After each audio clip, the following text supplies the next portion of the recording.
Shalom, selamat kita bertemu kembali di channel Wahyu Pengharapan melalui episode ringkasan pelajaran Alkitab. Kali ini kita membahas topik cerita di latar belakang mukadimah, yaitu mukadimah pada kitab Injil Yohanes. Ayat tepalan yang kita pilih yang disediakan dari Yohanes pasal 1 ayat 1 yang berkata, "Pada permulaan sudah wujud firman, dan firman itu bersama Tuhan, dan firman itu adalah Tuhan," atau firman itu ialah Tuhan. Saudara, pelajaran kita kali ini kita dapat perhatikan bahwa di dalam kitab Injil Yohanes, Yohanes tidak merujuk kepada keadaan kelahiran Yesus berbeza dengan Injil yang lain. Dia sudah berpuas hati untuk memberitahu kita bahwa Yesus telah menjelma menjadi manusia, tetapi sebelum itu dia memberitahu kita tentang pra-kewujudan Yesus, yaitu Yesus wujud sebelum kelahirannya di bumi ini, yang dia tampilkan sebagai Logos, yang dia sebutkan sebagai Logos. Di dalam mukadimah kitab Injil Yohanes kita melihat Yesus yang sepenuhnya ilahi dan manusia sepenuhnya. Allah dinyatakan kepada manusia, yaitu cahaya murni yang bersinar di dalam kegelapan di dunia yang berdosa ini. Cahaya yang diterima oleh sesetengah orang dan ditolak oleh sebahagian orang lain. Hari ini cahaya ini terus bersinar di dunia. Saudara, adakah Anda akan menerima sinar ini? Adakah Anda bersama dengan Yesus untuk mengungsikan kemuliaannya di dunia sekarang ini? Saudara, saya paparkan di sini antara topik yang kita akan bahas di dalam ringkasan pendek ini. Dapat perhatikan tajuk-tajuk yang kita akan bahas sebentar lagi. Kita mulakan dengan topik pada permulaan, yaitu Logos ilahi atau firman ilahi. Pada permulaan sudah wujud firman, yaitu ayat hafalan kita, dan firman itu bersama Tuhan, dan firman itu ialah Tuhan. Yohanes bermula dengan mengisytiharkan 4 kebenaran asas tentang Yesus yang adalah firman. Anda dapati ini dalam Yohanes pasal 1 ayat 1 hingga 3. Nah, saudara,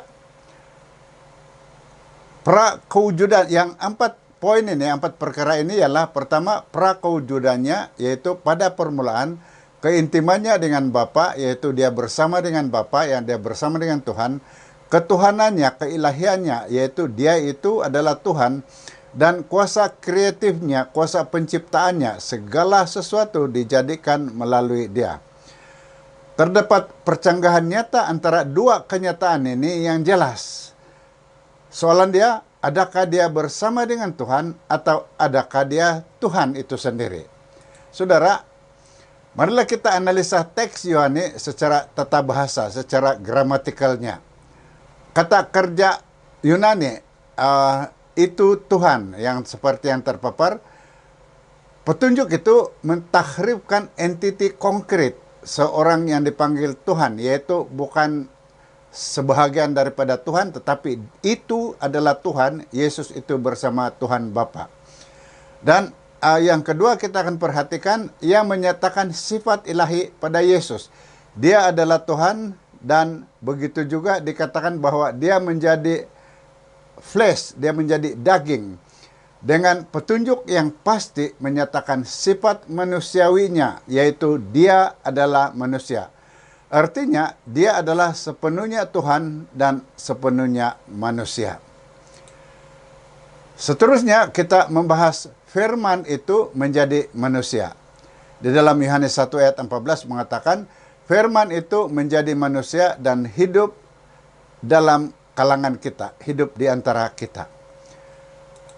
Saudara, satu lagi perkataan Yunani yang mesti kita ingat ialah perkataan yang Yohanes gunakan untuk merujuk kepada Yesus dalam mukadimahnya, yaitu yang berhuruf merah ini, yang Logos.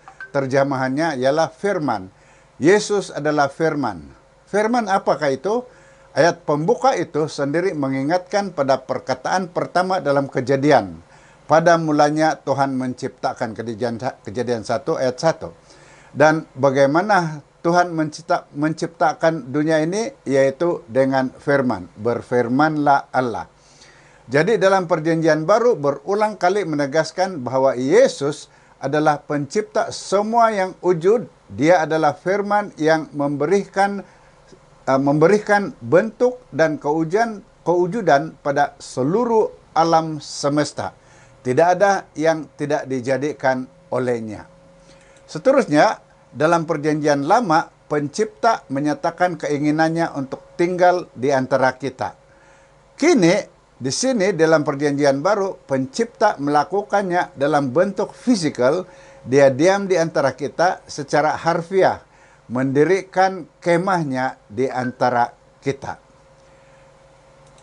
Seterusnya, Tuhan yang Maha Kuasa meninggalkan sorga dan menjadi makhluk yang tidak berkuasa. Mengapa? Karena Dia sangat menyayangi makhluk yang tidak berkuasa ini, yaitu kita. Sehingga Dia mau membebaskan kita daripada dosa dan memberikan kita masa depan bersama Dia. Seterusnya kita membahas topik dengar atau tidak mendengar firman itu. Di dalam Yohanes 1 ayat 11 dan 12 berkata, Dia datang kepada miliknya sendiri, tetapi miliknya tidak menerima Dia. Namun demikian, Dia memberikan hak menjadi anak Allah kepada mereka yang menerimanya dan percaya dalam namanya. Saudara, pada mulanya dunia dikelilingi oleh kegelapan fisikal. Kemudian Tuhan melalui firman-Nya telah menerangi dunia secara fisikal, memisahkan terang daripada kegelapan. Dan sekarang Tuhan sendiri di dalam diri Yesus yang firman itu datang ke dunia yang dikelilingi oleh kegelapan rohani untuk meneranginya dengan terang dirinya, terangnya sendiri. Dalam pada itu, dunia yang Dia ciptakan tidak mengenali Dia dan tidak mau diterangi oleh Dia. Namun tidak semua orang menolak cahaya itu. Ada yang menerima Dia dan menerima Dia sebagai juru selamat mereka. Saudara, berita baiknya ialah kepada semua yang menerima Dia dan kepada kita semua yang percaya kepadanya hari ini, Dia memberikan kita anugerah yang indah untuk menjadi putra dan putri Tuhan. Yohanes 1 ayat 12. Seterusnya kita membahas topik tema muncul semula, kepercayaan, ketidakpercayaan. Kita membaca dari Yohanes 3 ayat 20 hingga 21 katanya, orang yang berbuat jahat benci akan cahaya dan tidak mau mendekatinya karena takut perbuatan jahatnya terdedah. Tetapi orang yang berbuat benar meratapi cahaya supaya jelas bahwa perbuatannya dilakukannya melalui Allah. Saudara, dalam topik ini, dalam Injil Yohanes, pembahagian bangsa manusia kepada dua kumpulan besar adalah jelas. Mereka yang menerima dan mereka yang menolak. Satu di sini yang menerima, satu di sebelah yang menolak Yesus. Jadi mereka yang menerima, mereka tidak dihukum, mereka datang kepada terang, pekerjaan mereka dilakukan dalam Tuhan, mereka menerima terang dan mereka menjadi anak-anak terang dan tidak berada di dalam kegelapan. Sementara mereka yang menolak Tuhan, mereka akan dihukum, mereka tidak datang kepada terang, mereka tidak mahu perbuatan mereka ditegur, mereka dibutakan dan mereka akan dihakimi karena penolakan mereka. Seterusnya, kita membahas tema muncul semula, yaitu kemuliaan. Topik yang terakhir kita baca. Ayat kita baca dari Yohanes 1 ayat 14 berkata, Kita telah melihat kemuliaannya sebagai anak tunggal yang datang daripada Bapa penuh dengan kasih kurnia dan kebenaran. Saudara, apakah kemuliaan Yesus? Ada 3 perkara yang kita lihat. Pertama, di dalam Yohanes 17 ayat 5, kemuliaan atau kehormatan yang dinikmati bersama Bapa sebelum berinkarnasi dan yang Dia perolehi kembali setelah kenaikannya ke surga. Yang kedua, Yohanes 1 ayat 14, kemuliaan menjadi manusia. Kemuliaan yang tidak dihargai pada masa itu oleh manusia, tetapi dilihat dengan kekaguman oleh seluruh warga surga. Dan yang ketiga ialah dalam Wahyu Yohanes 12 ayat 23 dan 24, kemuliaan pada salib.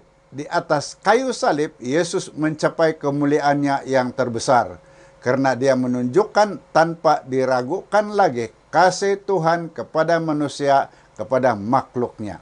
Jadi saudara, di atas salib, Yesus dimuliakan oleh Bapa dan Bapa dimuliakan oleh Yesus. Semua ketuhanan mengambil bagian dalam pengorbanan tertinggi yang dibuat untuk manusia, untuk orang yang berdosa, untuk Anda dan saya. Seterusnya, kita melihat kesimpulan melalui 4 soalan. 4 soalan ini terdapat di dalam pelajaran soalan perbincangan pada hari Jumat. Saya akan bagi cadangan respon kepada 4 soalan ini seperti berikut. Yang pertama, Yohanes mula berbicara tentang Yesus dalam peranannya sebagai pencipta, untuk menekankan bahwa Yesus adalah firman yang kekal, yang mempunyai kuasa dan otoriti yang sama seperti Tuhan dalam mencipta segala sesuatu. Ini menunjukkan bahwa penciptaan adalah asas yang penting dalam semua teologi, karena ia menekankan kebesaran dan kuasa Tuhan serta hubungannya dengan manusia dan dunia. Seterusnya, memahami penciptaan dengan betul seperti yang dinyatakan dalam kitab suci adalah penting, karena ia memberikan pandangan yang betul tentang asal-usul alam semesta dan manusia serta tujuan kehidupan. Ini juga membantu kita mengenali identiti Yesus sebagai Tuhan yang mencipta dan menyelamatkan. Ketiga, kecuali Tuhan yang kekal itu mati di salib, maka nilai dan kuasa penebusan salib akan hilang.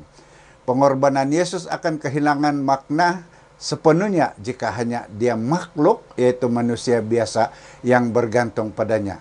Karena penebusan dosa memerlukan korban yang sempurna dan kekal yang hanya boleh dilakukan oleh Tuhan itu sendiri. Seterusnya, kita akan terlepas titik keseluruhan iman Kristen jika Yesus bukan Tuhan yang kekal. Kebenaran tentang keselamatan, pengampunan dosa, dan kehidupan kekal bergantung pada keilahian Yesus, karena hanya Dia yang boleh mengalahkan maut dan memberikan kehidupan yang baru kepada manusia. Saudara, demikianlah ringkasan pelajaran kita yang bertajuk cerita di latar belakang Mukadimah. Pastikan Anda tekan like dan share video ini dan subscribe pada channel ini, serta tekan lonceng notification agar Anda tidak terlepas menonton video kami yang akan datang. Jangan lupa, kita akan jumpa lagi di video akan datang. Tuhan memberkati Anda.